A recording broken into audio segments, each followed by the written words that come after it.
Lu pernah nggak pulang malam sendirian, terus ngerasa ada yang ngikutin dari belakang? Bayangin, lu naik motor di jalan sepi. Tiba-tiba, spion lu nunjukin ada bus tua yang makin deket.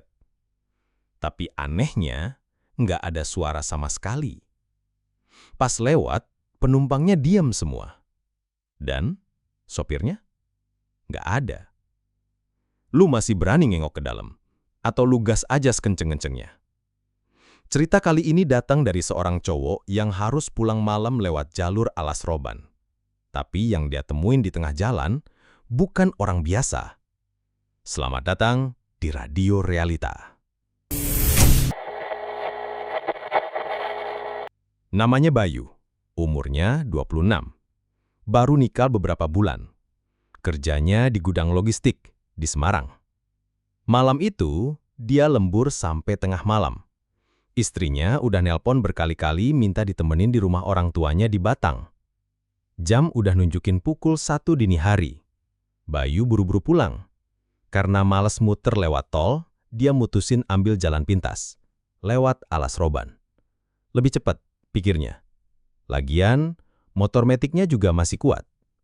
Tapi siapa sangka, jalan yang kelihatan biasa itu ternyata nyimpen cerita yang nggak bisa dilogika. Alas Roban jam 1 pagi itu bener-bener kayak dunia lain. Sepi banget. Kabut tipis nutupin jalan. Pohon-pohon tinggi di pinggir bikin suasana makin sunyi. Tapi Bayu santai. Pakai jaket, earphone nyolok, dengerin playlist santuy malam. Gas motor pelan aja. Tapi, lama-lama ada yang aneh di spionnya. Spion motornya goyang-goyang sendiri. Padahal angin nggak terlalu kencang. Bayu lihat ke belakang, ada cahaya, kayak lampu kendaraan. Tapi anehnya, makin deket, makin nggak masuk akal. Yang muncul dari balik kabut itu, bus. Bus tua. Tapi nggak ada suara mesin. Hening. Nggak ada suara ban, nggak ada klakson. Cuma cahaya lampu yang pelan-pelan nyalip motornya. Bus itu lewat, dan Bayu merinding. Jendelanya ditutup tirai abu-abu, tapi dia ngelihat bayangan orang-orang duduk di dalam. Diam semua.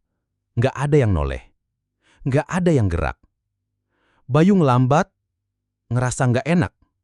Bus itu berhenti di depan, pas di tikungan tajam. Jalan sempit, gelap, tanpa lampu jalan. Bayu maju pelan, motornya ngelewatin sisi bus. Tapi pas dia lirik ke depan, ke kabin sopir, dia ngerasa jantungnya turun ke perut. Kabin sopirnya kosong. Nggak ada sopir. Cuma gelap. Dan detik berikutnya, Bayu kelempar. Motornya terpental ke semak. Dunia langsung gelap. Bayu sadar di rumah sakit. Bahunya patah. Kepalanya dijahit. Tulang rusuknya nyaris patah.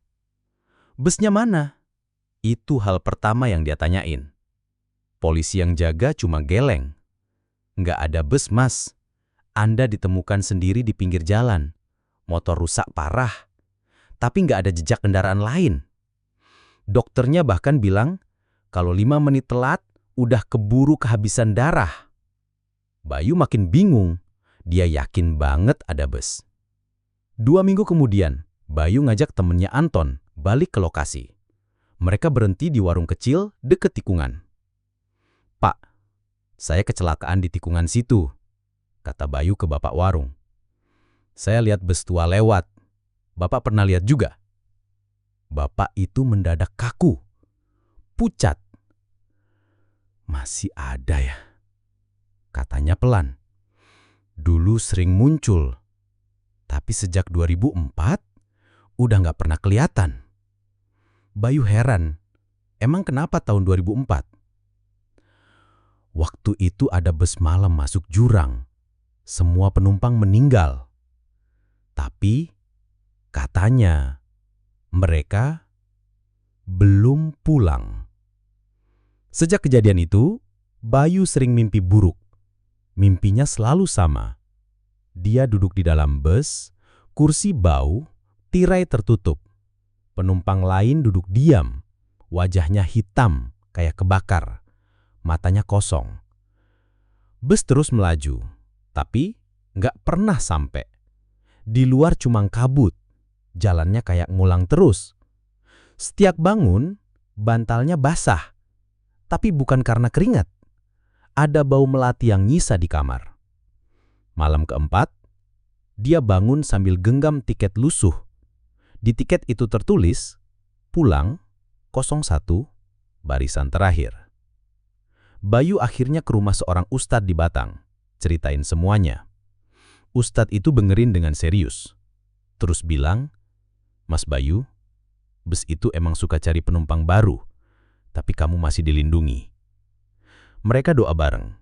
Sejak itu, mimpi buruknya mulai reda. Tapi Bayu ngerasa ada yang masih ngikutin. Suatu malam, Bayu lagi nunggu ojek online. Jam 2 pagi. Sepi banget. Dari ujung jalan, ada bus tua lewat. Tanpa nama, lampu redup, jendelanya ketutup tirai.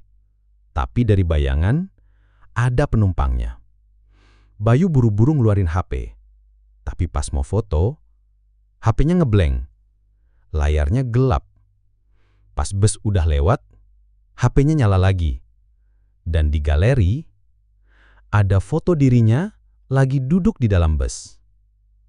Bayu mulai nyari info di internet. Di forum-forum misteri, dia nemuin cerita-cerita serupa. Orang-orang ngaku pernah lihat bus tanpa suara lewat di jalur itu.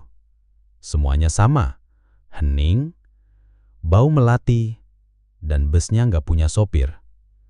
Ada satu postingan lama tahun 2009. Isinya, "Kalau lu lihat tirainya kebuka, jangan naik, lu bakal dibawa." Bayu cari narasumber lain. Ketemu Pak Rohim, sopir truk senior. Pak Rohim bilang, bus itu bukan sekedar hantu. Dia bagian dari tempat ini. Alas Roban itu perbatasan antara dunia kita dan dunia mereka. Dia kasih seutas tali dari ijuk buat perlindungan. Kalau suatu saat kamu mimpi naik bus itu lagi, jangan buka jendela, jangan jawab apapun, dan jangan noleh. Beberapa minggu kemudian, istri Bayu akhirnya buka suara. "Malam itu, aku dengar suara kayak kendaraan berhenti depan rumah.